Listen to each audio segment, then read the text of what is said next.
All right, Calc 2. Today we're going to finish up our discussion on polar coordinates with 10.5 areas and lengths in polar coordinates. Right here we're going to calculate areas of plane regions and lengths of curves in polar coordinates rather than Cartesian.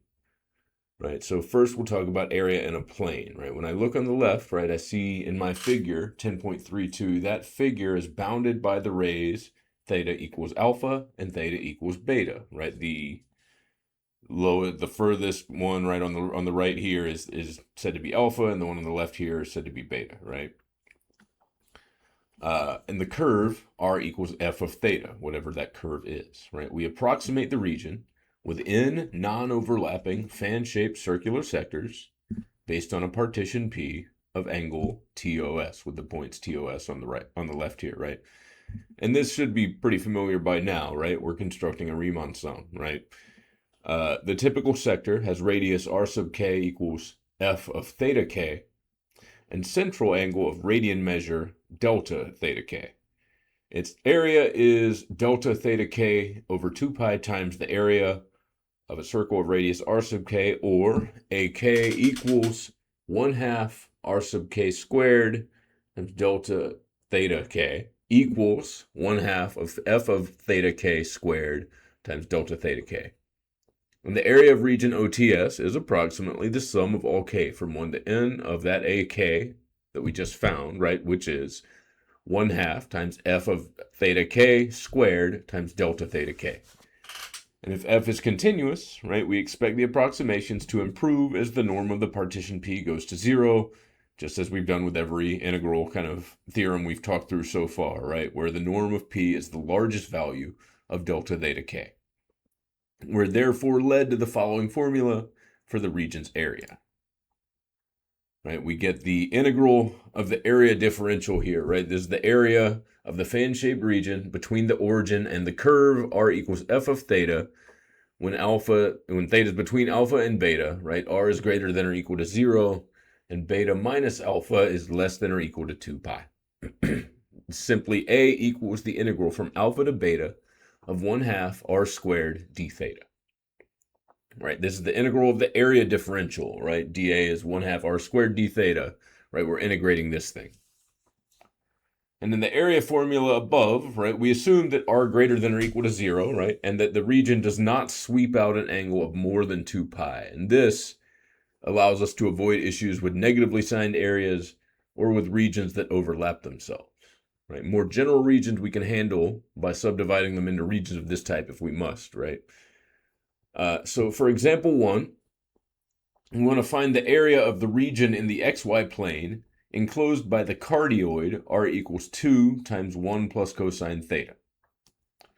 And of course with these things, just like with everything else, right, you want to graph them, right? You want to graph these things as we have on the left here, right? And that shows us that, you know, as theta runs from 0 to 2 pi, graphing this allows us to know that, right? That as theta goes from 0 to 2 pi, the radius OP sweeps out the region exactly 1 time. So that's our area, right? The integral from 0 to 2 pi, right? Theta equals 0 to 2 pi of 1/2 r squared d theta. And then we just plug in, right? I have 2 times 1 plus cosine theta. If I square that, that becomes 4 times 1 plus cosine theta squared. We can expand that parentheses, right, FOIL it out, 1 plus 2 cosine theta plus cosine theta squared, right, all times 2, and then d theta. We bring the 2 in, right, in the next step, and then on our last term, that cosine squared, we go ahead and use our identity, right, 1 plus cosine 2 theta over 2 to make this thing easier to handle. And of course, now I have 2 times 2, that'll cancel, and leaves me 1 plus cosine 2 theta by itself. 1 plus 2 gets me to this 3 here. That gives me the integral from 0 to 2 pi of 3 plus 4 cosine theta plus cosine 2 theta d theta.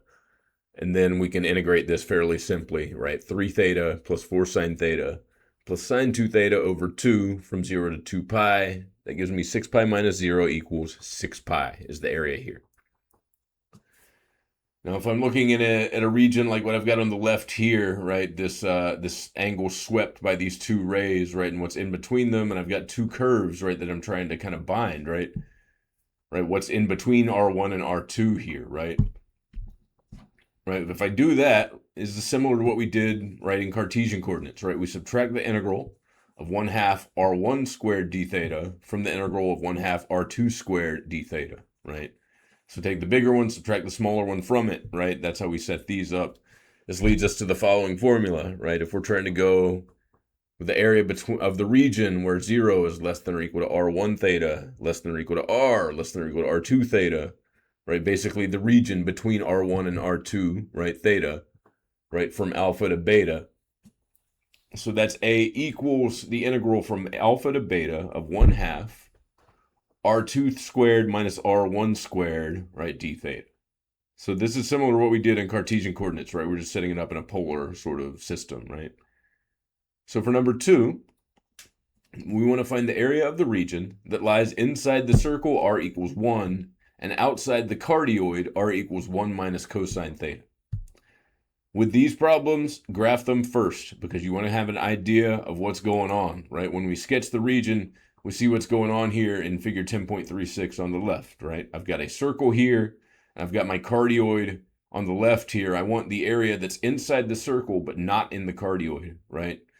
And looking at that, we see the outer curve is the circle, r, which is r2, which equals 1. And the inner curve then is the cardioid, right? 1 minus cosine theta. So I know my R2 and my R1, so now I just need to figure out my limits of integration, and this is once again, right, you need to graph this. My lower limit is at theta equals negative pi over 2. My upper limit is at theta equals pi over 2. This is where my curves intersect, right, where my circle intersects my cardioid here, right? So that means I need to integrate from negative pi over 2 to pi over 2 of 1/2, right, times r squared, or r2 squared minus r1 squared, right, d theta. And that means, right, the way to do that, once again, right, is that's 2 times the top half of it, which is from 0 to pi over 2, because the bottom half is symmetric, right? So 2, right, times the integral from 0 to pi over 2 of 1/2 times r2 squared minus r1 squared d theta. Now we can plug in, right? r2 squared is just 1, right? r1 squared is, right, the 1 minus cosine theta. So when I square that, I get, right, 1 minus 2 cosine theta plus cosine squared theta. And on the outside, my 2 multiplied by my 1/2 and canceled out. So that's where that went. So that gives us, right, the integral from 0 to pi over 2. Right, the 1 minus 1 will cancel. So now I get 2 cosine theta minus cosine squared theta d theta. And with cosine squared, we want to use our trig identity, right, and turn that into 1 plus cosine 2 theta over 2. And now I have a fairly simple integral, right? Because I can split that fraction, 1 plus cosine 2 theta over 2, into 2 fractions, right? Minus 1/2, then minus cosine 2 theta over 2. And now I can integrate, right? That gets me to 2 sine theta minus theta over 2 minus sine 2 theta over 4 from 0 to pi over 2. We calculate that out. We get 2 minus pi over 4 is our answer here. And the fact here that we can represent a point in different ways in polar coordinates means we have to be pretty careful when deciding when a point lies on the graph of a polar equation and in determining the points at which the polar graphs intersect, right? We needed intersection points before, right, in that last example. In Cartesian coordinates, we can always do this, right? Find where 2 curves cross by just setting them equal to each other and solving, right? In polar coordinates, the story is different, right? Simultaneous solution might give us some of the intersection points without others, so it's not always easy to find all of the points of intersections of 2 polar curves. Right? One way to do this is to graph the equations, and which we keep coming back to in this section, right? If we're not used to polar curves, you always want to graph these things first to get a look at things, right? To see what's happening. Number 3 says we want to find all of the points where the curve r equals 2 cosine theta over 3 intersects the circle of radius square root of 2, centered at the origin. Right? The function here, r equals 2 cosine theta over 3, does take positive and negative values, right? Which means when we look for the points where this curve intersects the circle, we want to take into account that the circle is described both by the equation r equals the square root of 2 and by the equation r equals negative square root of 2. Right? This is true of these things, right? It is symmetric in that way, right? Because it's a circle, right? And when polar coordinates square root of 2 and negative square root of 2, if you sweep a circle out from both of those, right, you're going to get the same circle back, right? So if I set 2 cosine theta over 3 equal to the square root of 2 for theta, right, that gives us, right, the cosine of theta over 3 equals root 2 over 2, right? Theta over 3 then equals pi over 4, which means that theta equals 3 pi over 4. And when we look at my graph, I do see an intersection at that angle, 3 pi over 4, right? That gives us 1 point, right? And that's at the square root of 2, 3 pi over 4, where the two curves intersect. But we can see when we look at the graph, there's a second intersection point down here, right? And we can find that, right, by solving 2 cosine theta over 3 equals negative square root of 2 for theta.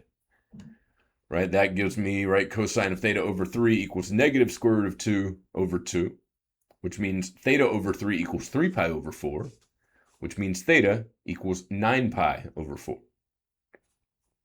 Right, negative square root of 2, 9 pi over 4, right? And we can specify this point in polar coordinates using a positive value of r and an angle between 0 and 2 pi. So in polar coordinates, right, if you add multiples of 2 pi to theta, that gives you a second description of the same point in the plane. And similarly, right, if we change the sign of r while at the same time adding or subtracting pi to or from theta, will give you a description of the same point. Right, so in polar coordinates, negative square root of 2, 9 pi over 4 describes the same point in the plane as negative square root of 2, pi over 4. And then from there, right, we can change the sign of r to positive square root of 2 and add pi to pi over 4, which gives us 5 pi over 4. So the second intersection point is located in the square root of 2, 5 pi over 4 here. So you have to be careful with polar coordinates with intersection points, right? You need to graph them to find these out. And with these problems, you need those to find your limits of integration, right? So next we need to find the length of a polar curve. Right? We can get a polar coordinate formula for the length of a curve, r equals f of theta, where theta is between alpha and beta, by parametrizing the curve as x equals r cosine theta equals f of theta cosine theta. Y equals r sine theta, which is f of theta sine theta, where theta is between alpha and beta. So the parametric length formula, right, from section 10.2, right, that gives us the length as L equals the integral from alpha to beta of the square root of dx d theta squared plus dy d theta squared d theta. And now this equation becomes L equals the integral from alpha to beta of the square root of r squared plus dr d theta squared d theta. Right, when we substitute for x and y, right, that's where we end up. So, the length of a polar curve, right, if r equals f of theta has a continuous first derivative between alpha and beta, and if the point p r theta traces the curve r equals f of theta exactly once, as theta runs from alpha to beta, then the length of the curve is L equals the integral from alpha to beta of the square root of r squared plus dr d theta squared d theta. So let's do an example of this, right? Let's find the length of the cardioid r equals 1 minus cosine theta, right? Once again, we need to sketch this to determine the limits of integration, right? To determine how long this thing goes before it repeats, right? The point r theta traces the curve once, right? Once counterclockwise as theta goes from 0 to 2 pi, so those are our limits of integration. So with r equals 1 cosine theta, dr d theta equals sine theta. So r squared plus dr d theta squared is 1 minus cosine theta squared plus sine theta squared. When we FOIL everything out, that gives us 1 minus 2 cosine theta plus cosine squared theta plus sine squared theta. Conveniently enough, that equals 1, right? So that becomes 2 minus 2 cosine theta. So we need to integrate from 0 to 2 pi the square root of 2 minus 2 cosine theta d theta. Right, and that gives me the square root of 4 sine squared theta over 2, right? We're going backwards with our double angle identity we were using before, right? 1 minus cosine theta equals 2 sine squared theta over 2. Is a way to sort of link this, right? So that's the integral of from 0 to 2 pi of the square root of 4 times sine squared theta over 2 d theta. And that's the integral from 0 to 2 pi of 2 times the absolute value of sine theta over 2 d theta. When we take our square roots. And of course, that sine for theta, right, if theta is between 0 and 2 pi, right, sine of theta over 2 is positive, so I don't need the absolute value anymore. So just integrate from 0 to 2 pi of 2 sine theta over 2 d theta. That gives us negative 4 cosine theta over 2 from 0 to 2 pi, which gives me 4 plus 4, which gives me 8 is the length of that cardioid. That is the end of our discussion on polar coordinates. See you on chapter 16 to start talking about differential equations. Let me know if you have any questions.